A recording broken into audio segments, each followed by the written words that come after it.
Today's episode today's episode is all about the subject of control, and actually change that, strike that. We're going to talk about control. I'm going to talk about control. I'm going to share my opinions on the word control.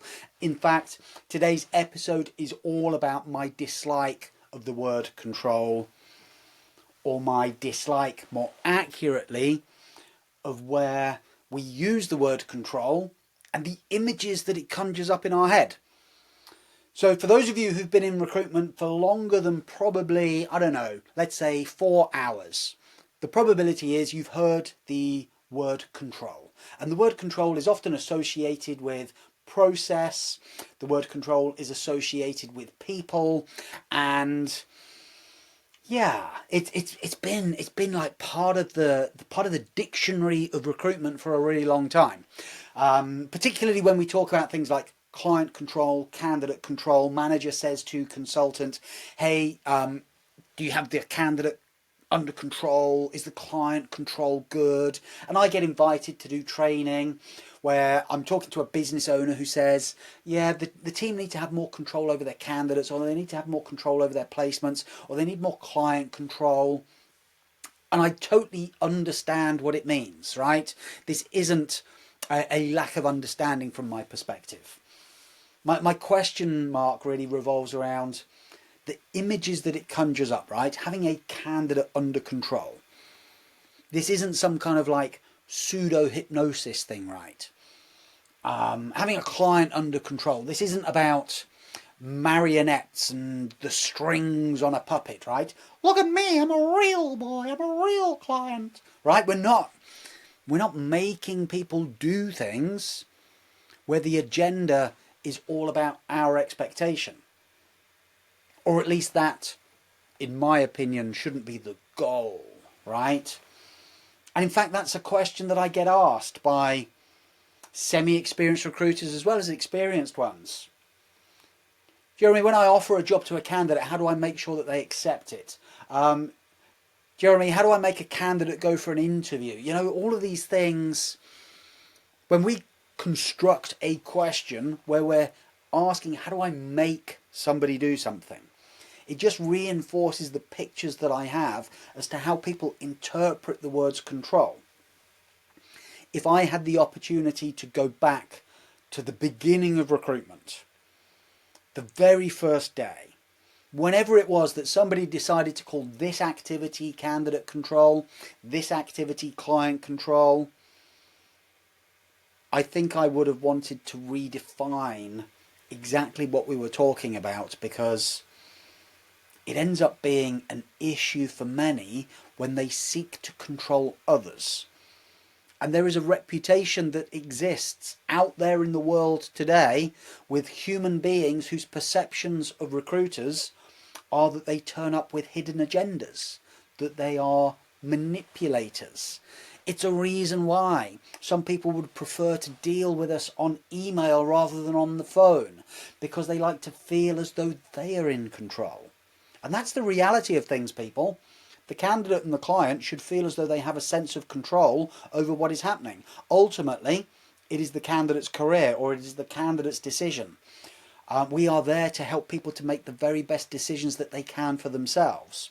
We are on a journey that is far more about influence when done properly than it is about manipulation. It's not about making people do things that is good for us and not good for them, because they will vote with their feet at some point, and they do. It's called ghosting.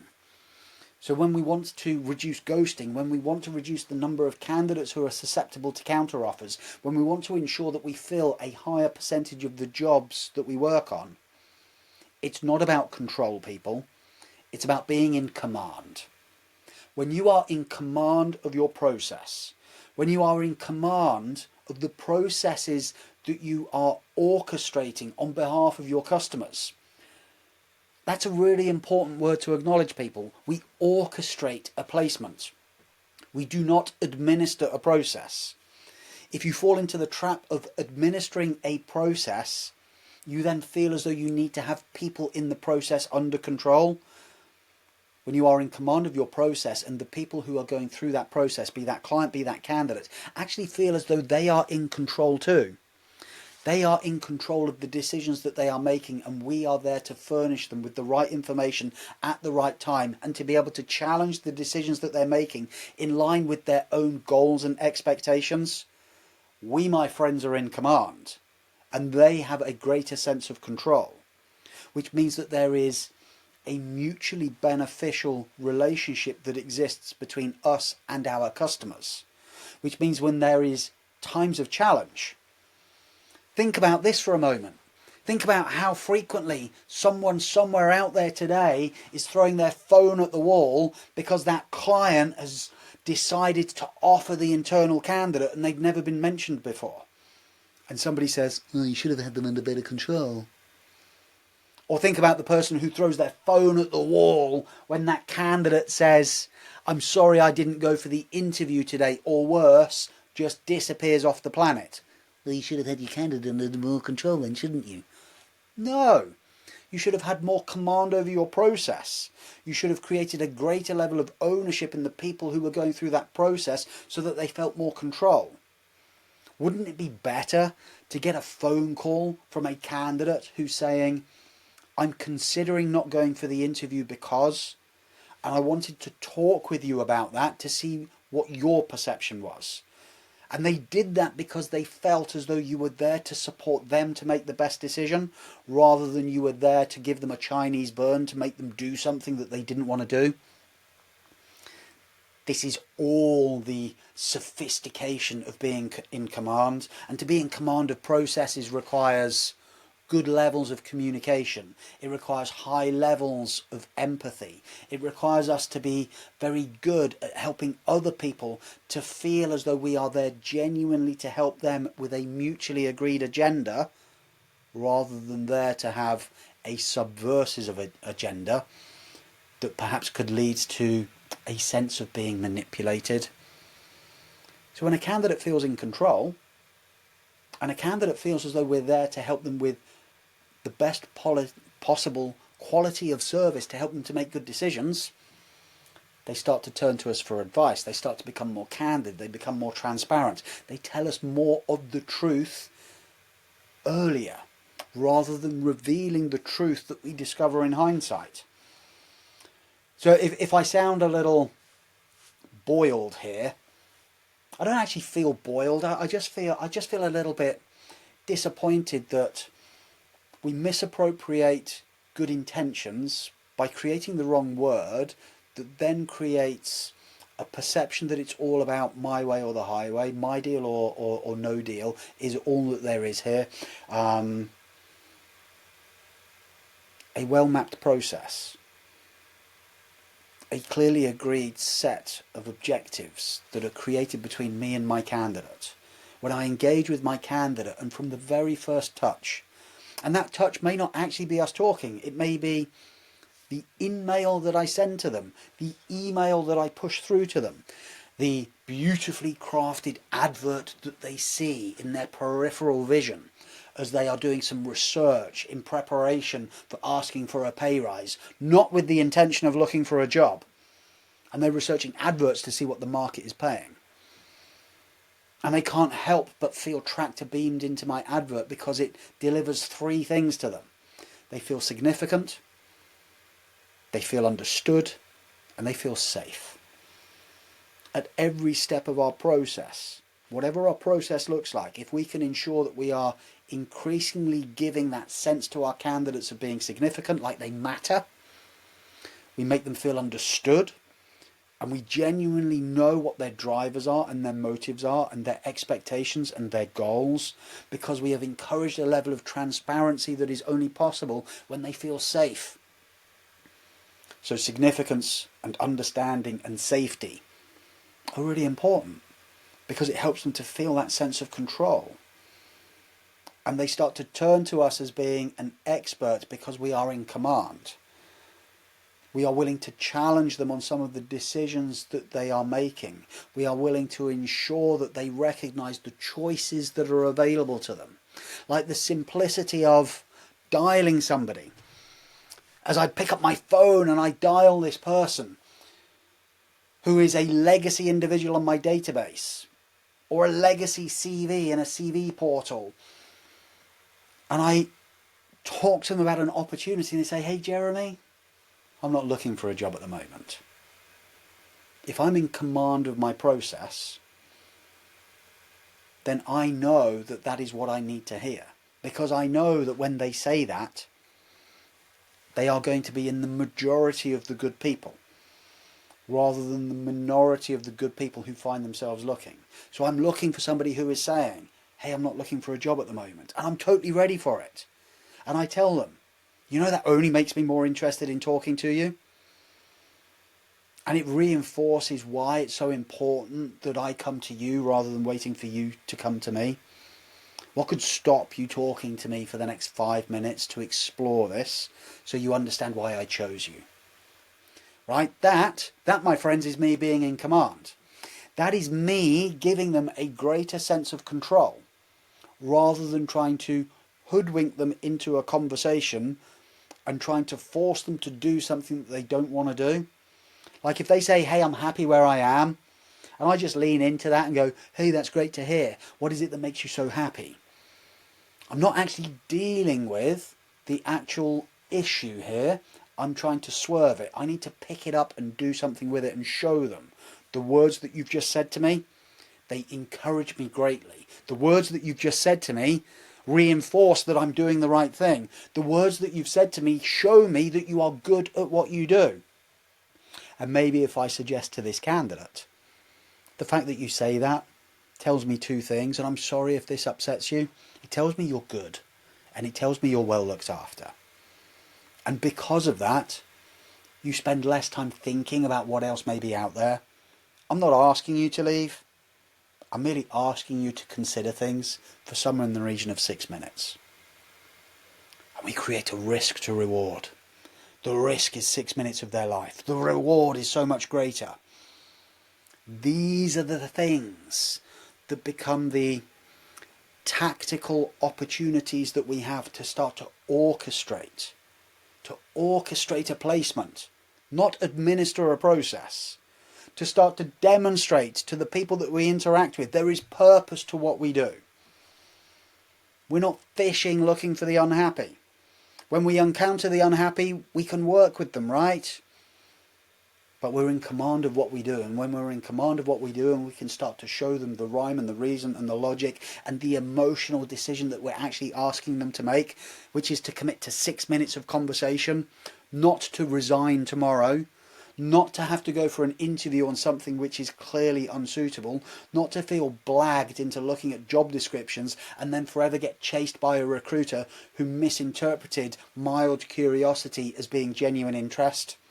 And then to get ghosted, and then to say, fucking candidates, and to have my manager say, well, you need to have more control, don't you? And I start to become even more controlling, which puts people off. No, you need to have more command. You need to have a better understanding of the process that you are orchestrating. And you need to be able to demonstrate to people the level of control that they have as to what is actually happening so that they feel safe, so that they feel as though it is worthwhile investing the time to truly share where they're at and what they're doing. And you start to make them feel significant because you chose them. When somebody feels like they are an entity on a database that is being tickled to see if they will giggle and be put forward for a job, no one's really up for that. The uninvited tickling of recruiters is often met with, I'll stop you there, I'm happy where I am. I'll stop you there, I'm not looking for a job. I'll stop you there, I don't enjoy being tickled. And that recruiter then has to go on to find another and another and another, and may even get to the end of the day and say, boss, I couldn't find anyone for the job. I'm starting to think that no one is looking at the moment. No, you found plenty of people for the job. What you failed to do was to have enough command of the process and to understand what it was that you were actually trying to achieve to be able to create the level of safety that is required for them to feel in enough control to go, do you know what?